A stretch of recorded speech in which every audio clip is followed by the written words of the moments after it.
देखिए, गाजा पर संपूर्ण कब्जे का ऐलान, गाजा को हमास से मुक्त कराने का ऐलान, हमास पर मानवीय सहायता और रसद लूटने का आरोप कि हम वहां पर जो सामान्य लोग हैं, जो हमास के लोग नहीं हैं, वो हम जो मदद पहुंचा रहे हैं या यूनाइटेड नेशंस की तरफ से जो भेजा जा रहा है उसको लूट रहे हैं और हम हमास का पूरी तरह खात्मा। सर, मुझको ये लगता है जनरल सिन्हा, क्या गेहूं के साथ पूरी तरह घुन पिस जाएगा क्या यहाँ?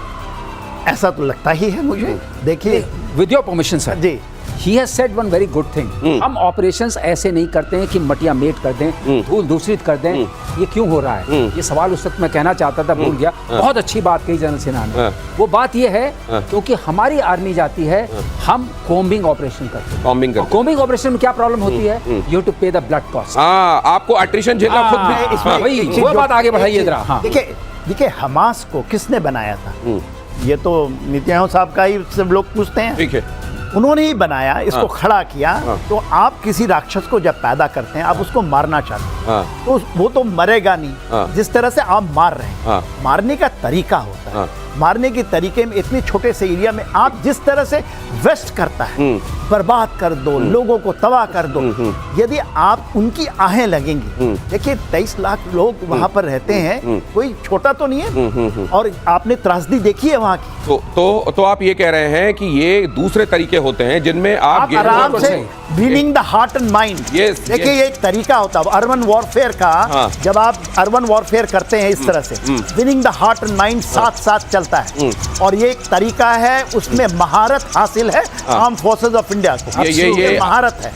आपको साथ में न सिर्फ आपको टेरिटरी जीतनी होती है, एनिमी को जीतना होता है, बल्कि आपको अपने वहां के लोग जो होते हैं उनका दिल भी जीतना होता है। और ये इंडियन आर्मी करती है। इंडियन आर्मी जब कॉम्बिंग ऑपरेशंस करती है, कॉम्बिंग मतलब जैसे आप बाल को ऐसे संवारते हैं, उससे जो कचरा होता है निकल जाता है। कॉम्ब जिस तरह करते हैं आप, उस तरह कॉम्बिंग से छांटना, निकालना, उनको जिनकी आपको जरूरत है। अगली खबर देखिए, अमेरिका को चीन की एक और चुनौती, छठी पीढ़ी का एक और जेट बनाने की खबर। चीन में एक और स्टेल्थ जेट का परीक्षण। सर, एक और बना दिया, एक और बना दिया। ये इनका एक JXS प्रोग्राम है, XX।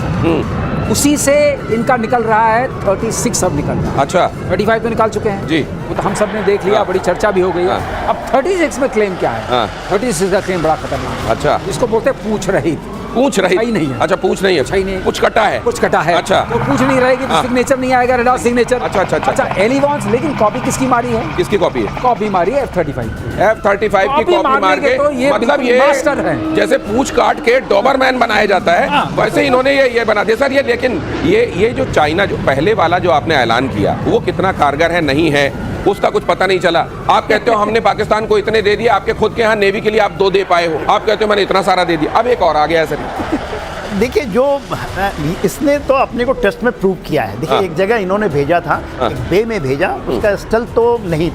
ये फुजियन क्लास जो है इनका आ रहा है, 3rd एयरक्राफ्ट कैरियर, उसके लिए ये बना रहे हैं। अच्छा, इसमें जाएंगे। अच्छा, और इन्होंने जैसे बताया F-35 का क्या हाल हुआ, 2 दिन पहले F-35 क्रैश भी हुआ है कैलिफोर्निया में, पायलट इजेक्ट हुआ है। इसके पहले F-35 यहाँ पे इंडिया में भी चला गया 2 में। तो F-35 की जगह में भारत तो शायद मेरे ख्याल से Su-57 ये ज़्यादा अच्छा बताएंगे एयर मार्शल साहब, Su-57 की तरफ देख रहा है। तो ये जो है ना क्लेम तो आप आपको जब लड्डू मन के खाने हैं, मन के ही लड्डू खाने, तो बड़े वाले क्यों ना खाएं? और ये बड़े लड्डू खाने में चाइना उस्ताद है। अगली खबर ये है कि चीन के खिलाफ जापान का शिकंजा कसता जा रहा है।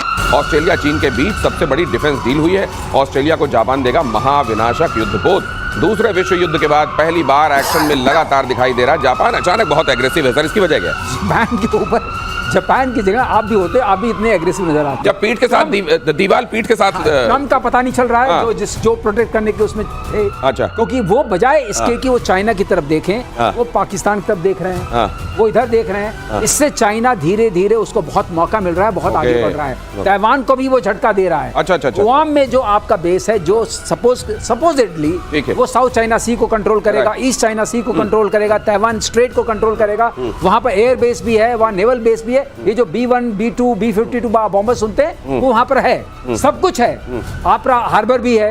अब जापान को भी समझ में आया है कि ट्रंप ने जो ऐलान किया, आप अपना बजट 5% कीजिए GDP का, सब लोग, हम सब NATO को फाइनेंस करें। तो जापान भी समझ गया कि भाई साहब माहौल बदल गया है, हमें अपना काम करना पड़ेगा। अब वो अपना काम कर रहे हैं। उनके पास लेकिन मुगाविंग क्लास का डिस्ट्रॉयर है, फ्रिगेट है, वो 11 दे रहे हैं ऑस्ट्रेलिया को। अच्छा, और ये सर लेकिन मैं चाइना को एक चीज है, मतलब पूरी दुनिया एक तरीके से चाइना को टेम करने में लगी हुई है। क्वाड बन गया, ये सब चल ही रहा है, लेकिन उसके बावजूद चाइना ये मैं नहीं सुधरूंगा वाला जो उसका हिसाब किताब है, सर ये कहां से आता है उसके पास? देखिए, उसकी एक थ्योरी है, मिडिल किंगडम सिंड्रोम कहते हैं। Middle kingdom syndrome. अच्छा, येलो रेस का है।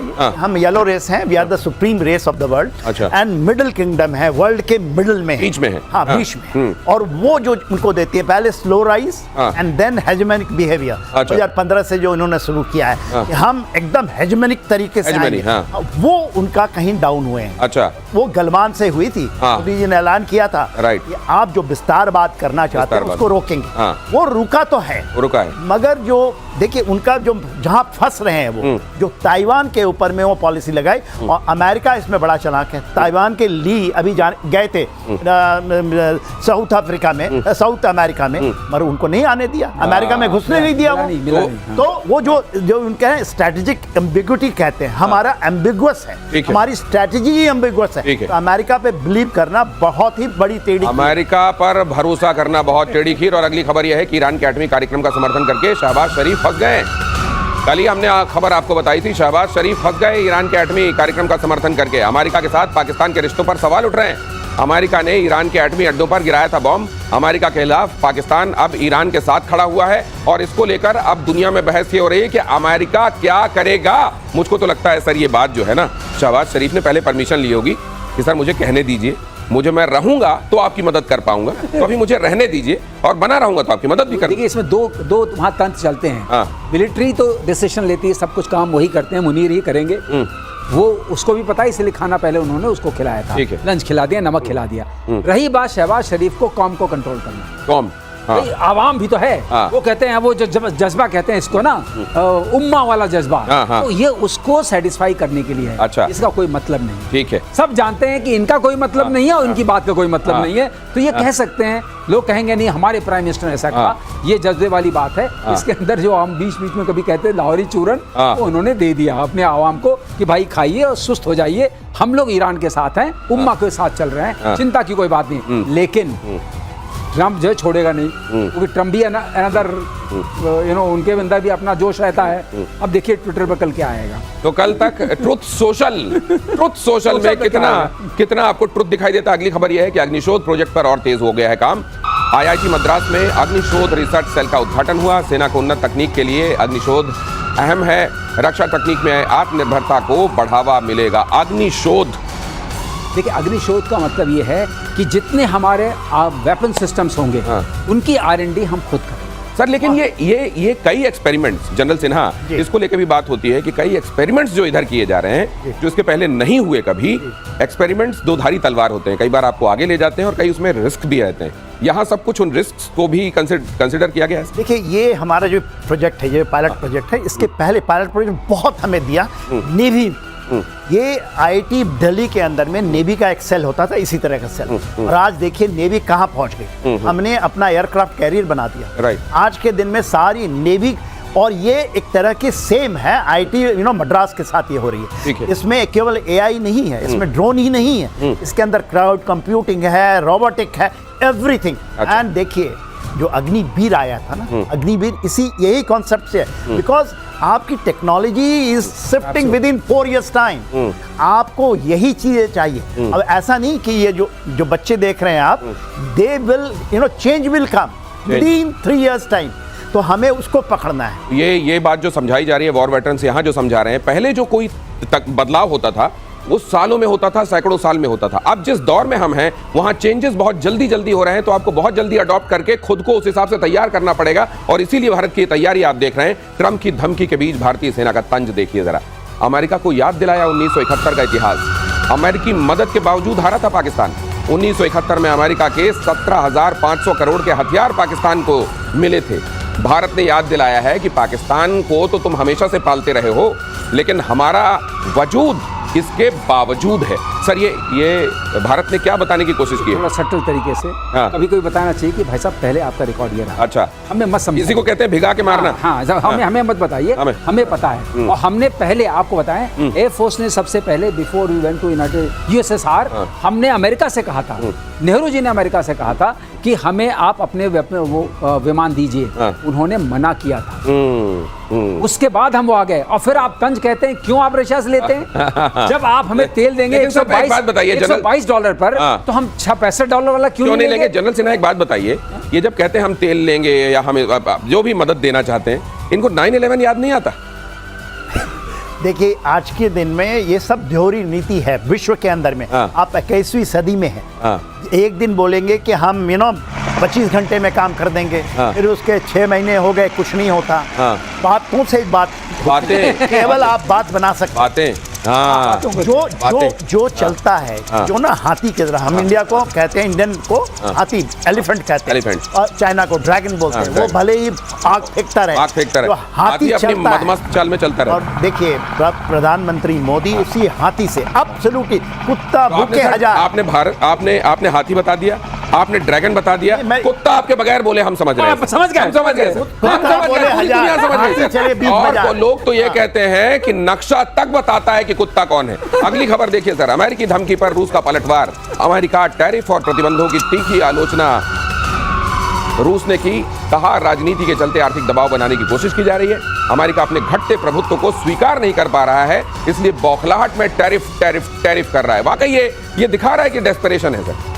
अब तो मैं टैरिफ को टैरिफ नहीं कहता हूँ, तारीफ। अच्छा, जिसकी जितना टैरिफ लगे उसकी उतनी तारीफ। अच्छा, तो आप ये कह रहे हैं कि अब इसको इस तरीके से कहना चाहिए, टैरिफ पे टैरिफ, टैरिफ पे टैरिफ, तारीफ पे तारीफ। ये टैरिफ पे टैरिफ, अगर सर ये कितना टैरिफ लगा, और ये टैरिफ लगाने से क्या इनका पर्पस सर्व होगा जो ये चाह रहे हैं? देखिए, ये सैंक्शंस आपने सुना होगा ना, सैंक्शन लगा दें, टोटल फेल हो गया। सैंक्शन एक है, दूसरा अभी टैरिफ आया। 21st सेंचुरी में ये इतनी जल्दी फेल होगा। ये तो चाइना के साथ 249% टैरिफ चले गए थे। नहीं, फरवरी में 10% थे सर। हाँ, 10, और वहां से 235 चले गए थे sir. With your permission general Sinha, I would like to say, उसको क्यों तो 245% लगाया? लगाया क्योंकि उसकी तारीफ 245% थी। चाइना नेक्स्ट है, तो मतलब जिसकी जैसी हैसियत है उसके ऊपर वैसी। तो अमेरिका हमारी हैसियत, इसका मतलब है हमारी हैसियत बढ़ रही है, और बढ़ गई है, 24 घंटे के अंदर और बढ़ सकती है। उनको ये लगता है कि ये तो हमें मार देगा, तो इन पर लगाओ। तो आप मैं टैरिफ को टैरिफ नहीं कहता, हिंदी में तारीफ। तो बात उनकी होती है जिनमें कुछ बात होती है।